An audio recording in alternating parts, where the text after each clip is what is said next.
Welcome to Automate the Boring Stuff, Chapter 6, Practice Project. Today we're going to be making a table printer.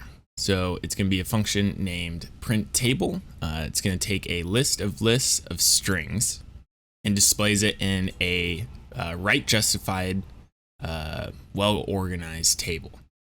It says assume all inner lists contain the same number of strings. So if the first list has 4 strings, every list after it is going to have 4 as well.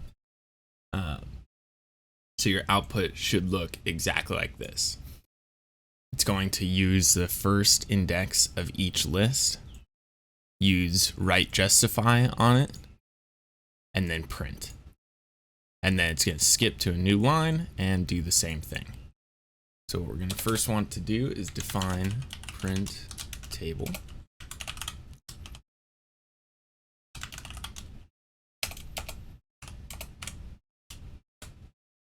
And then we're going to use the example code in the guide.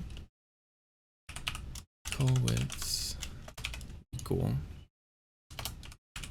0 times the length of table. What this does is it will basically create a list that looks like this.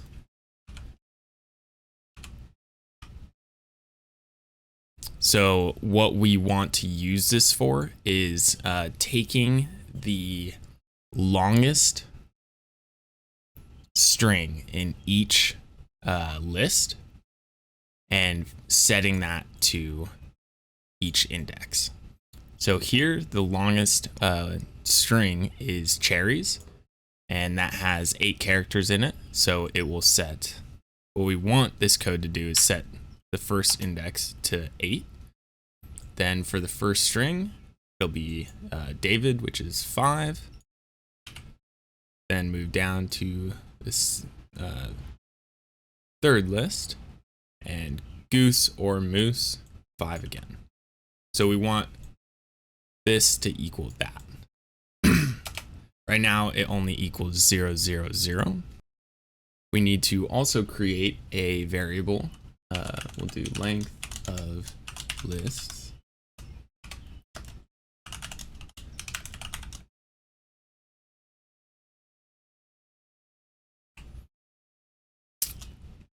So length of lists will hold the value of how many strings are in each list, because up here it says each of the inner lists will contain the same number of strings. So we only need to get one value for that. We don't need to iterate through any of these, because once we get one, we have all the rest. And that will help us in our for loops later on. So now let's do for table length in range.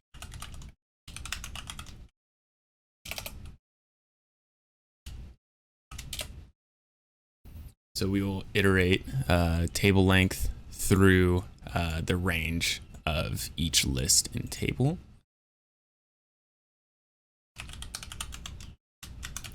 And create a variable for the sorted tables, because we need to find, and insert each of the list's longest string. So we'll do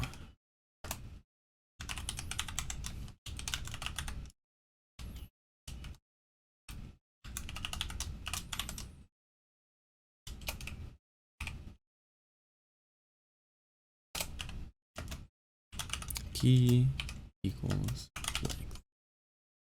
All right, so what this does is table length is going to be the indexes of table.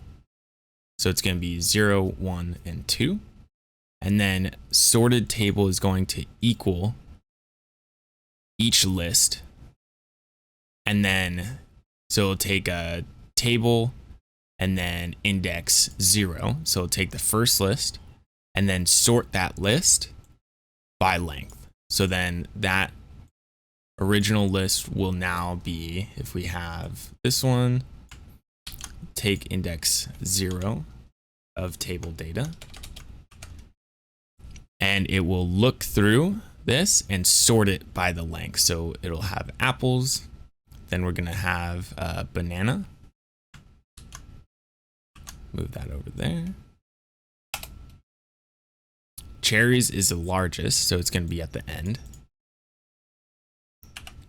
And then it will equal a new list, because we don't really want to mess with the original lists. We want to create a new one, so we still have access to the original order that they come in, because we have to print them in the same order.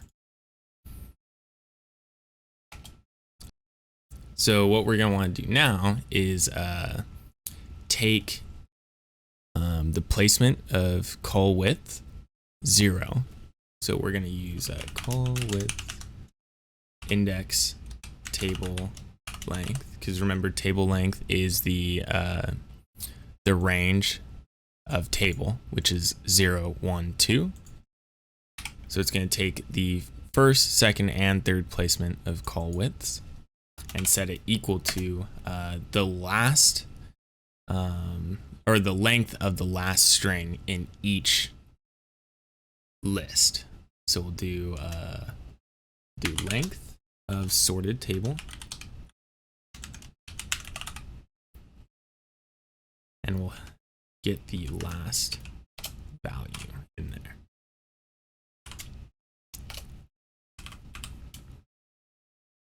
Sorry about that.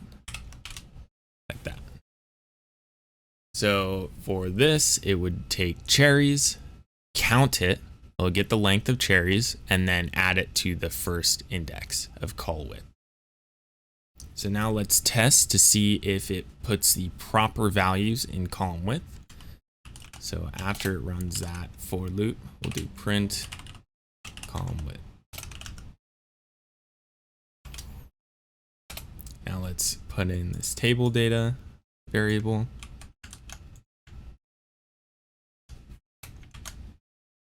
And then we'll call print table data.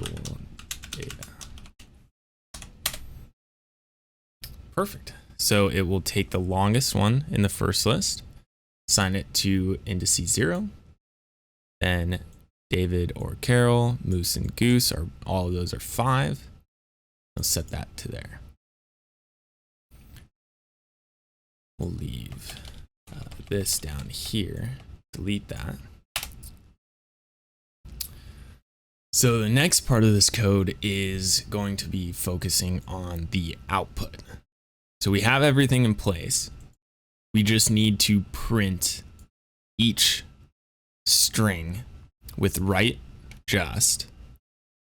But then we also need to iterate through the first string in each list, then the second string, then the third string. So we're going to use a for loop inside of a for loop, and we're going to take the string index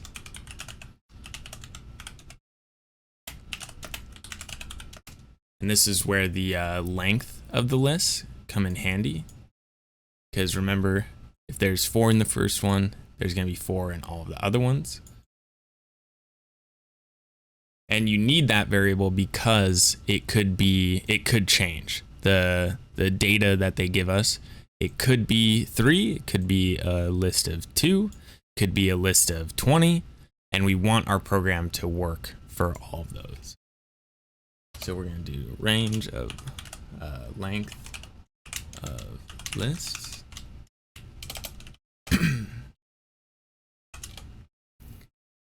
And after we print each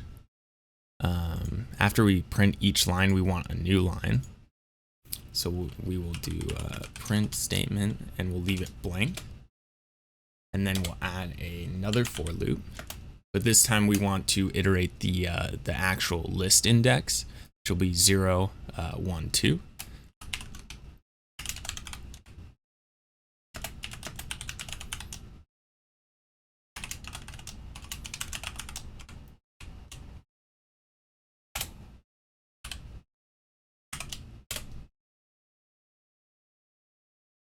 now we're going to set a string variable because we want to set a variable to each string so we can write justify that. So we'll do string equals,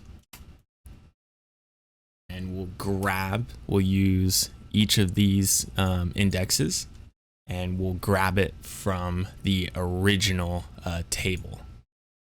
So we'll do table and then list index and string index. Now we want to print that string write justified. So we'll do print string.rjust, and then we'll take, remember we want to print them the column in order. So we want write justified on the first column. And this is, remember, each column is each list. So the first list is right here. We want the longest string, and we want all the other ones to equal that. So we need to take the first value in column widths. So we'll go column, and then we'll do list index.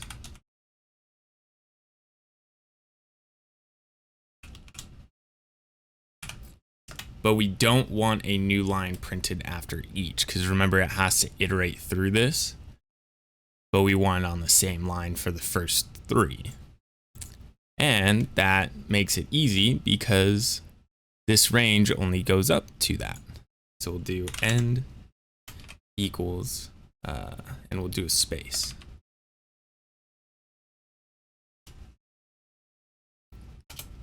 And that was it. It took me so long to figure out like 5 lines of code. And after I finished, I was like, my God, like really, that was it? I feel like I should have to write more. But so when we test this, it does exactly what it wants us, what we want it to do. So that equals 8 characters total, and so does this. And that's what lines it up perfectly. And then it prints a new line. So it'll go through the first index of each list, then the second index, then the third index. But the amount stays the same based on this the list that it's in, not the line. Perfect. All right. I will catch you guys in chapter 7.